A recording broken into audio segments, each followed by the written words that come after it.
Você já se apaixonou por alguém que jamais poderia amar de volta? Meu nome é Gertrudes. Sou do interior de Minas, filha de lavrador e costureira. E tenho 78 anos. Mas essa história que vou contar começou quando eu tinha 32. Já era uma mulher marcada, traída, julgada, isolada pela própria família depois de tudo que aconteceu com minha prima Lívia e o maldito do Vicente. Depois de tantos anos calada, eu achei que meu coração estava morto. Mas ele só estava escondido, esperando um olhar que me fizesse lembrar que ainda batia. E esse olhar veio de onde eu menos esperava. Foi num domingo abafado, depois da missa. A paróquia da cidade estava em reforma e o novo padre tinha chegado fazia poucas semanas. Jovem, sereno, com uma voz que parecia música. O nome dele era Elias, Padre Elias. Ele tinha uns 30 e poucos anos, olhos claros e aquele jeito de quem escutava até o silêncio da gente. No começo era só respeito, mas depois virou necessidade. Eu esperava a missa da mesma forma que um dia esperei um abraço da minha mãe, porque ele falava de perdão, de compaixão, de recomeço. E era como se falasse, direto para mim. Um dia, depois da reza, ele me chamou num canto e disse: Dona Gertrudes, a senhora carrega uma tristeza nos olhos. Posso ouvir se quiser contar. E eu contei. Contei tudo. Da traição, da vergonha, do exílio dentro da minha própria casa. Chorei como criança. E ele segurou minha mão com tanto respeito, com tanta humanidade, que meu coração tremeu. Eu sei que pode parecer loucura. Um padre, eu, uma mulher vivida. Mas não era desejo carnal, não. Era alma. Duas solidões se encontrando no meio da fé. A gente começou a se ver depois das missas. Sempre com respeito, claro. Mas era claro também que havia mais. Às vezes, o olhar dele demorava demais no meu. Às vezes, minha mão ficava tempo demais na dele na hora da bênção. E foi numa tarde chuvosa, debaixo do alpendre da igreja, que ele me disse: Se eu não fosse homem de batina, Gertrudes, eu juro que ia contigo até o fim do mundo. Eu fiquei muda, porque naquele instante eu quis pedir: Então tira essa batina, Elias, vem comigo. Mas não disse, só chorei. E você, já amou alguém impossível? Já sentiu que seu coração escolheu justamente quem não podia? Se essa história te tocou até aqui, deixa seu like, meu filho, se inscreve no canal, ativa o sininho e se lembrou de alguém, compartilha esse vídeo com essa pessoa, porque tem amor que a gente não vive, mas também nunca esquece. Mas o que aconteceu na noite em que a gente quase fugiu? Aquilo eu nunca contei para ninguém. Mas o que aconteceu na noite em que a gente quase fugiu, aquilo eu nunca contei para ninguém. Foi numa sexta-feira de lua cheia. Lembro como se fosse hoje. Eu tinha passado o dia todo com o coração acelerado, sem entender por quê.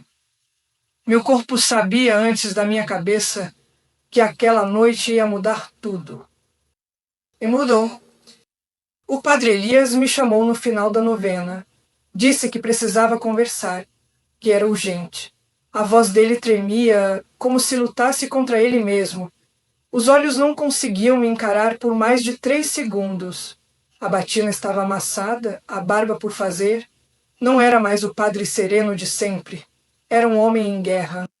A gente se sentou nos fundos da igreja, perto do antigo sino que já nem tocava mais. O silêncio era tão denso que dava para ouvir o coração dele batendo.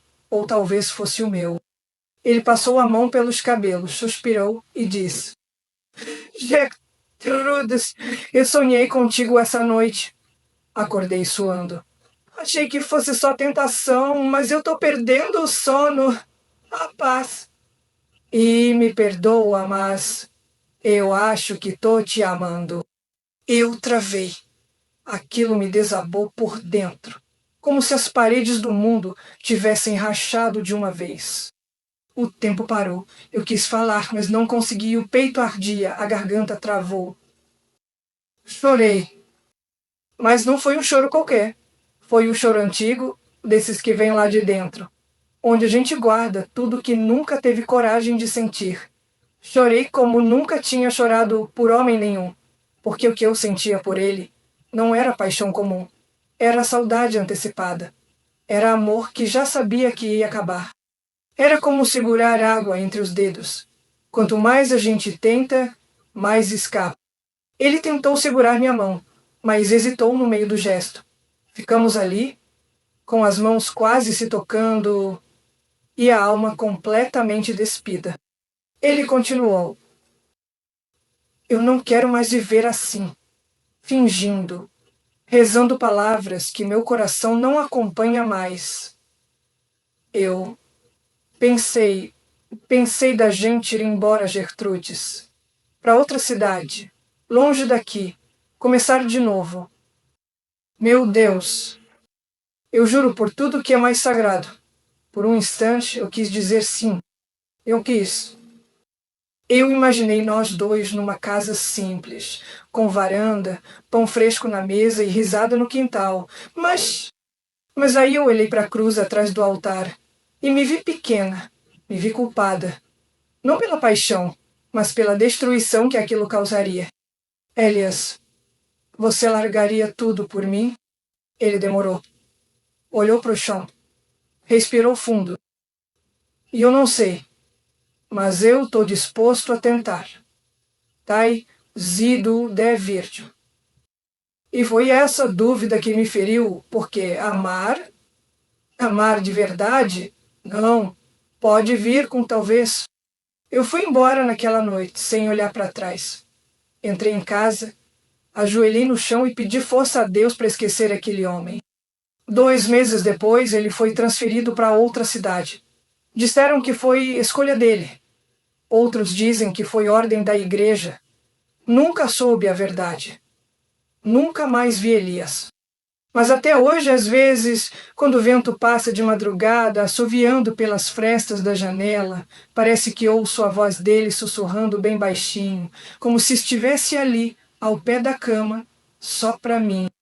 Se eu não fosse homem de batina, aquela frase ficou gravada na minha alma como marca de ferro quente.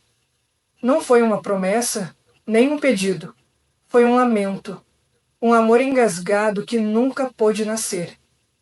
E toda vez que escuto o silêncio da noite, é como se ele voltasse só para me lembrar que, mesmo sem ter vivido, o nosso amor existiu. Porque tem sentimento que não precisa de beijo, nem de corpo. Basta o olhar, basta o vazio que ele deixou. E você? Já precisou abrir mão de um amor para salvar sua alma? Se essa história mexeu contigo, deixa seu like, meu filho.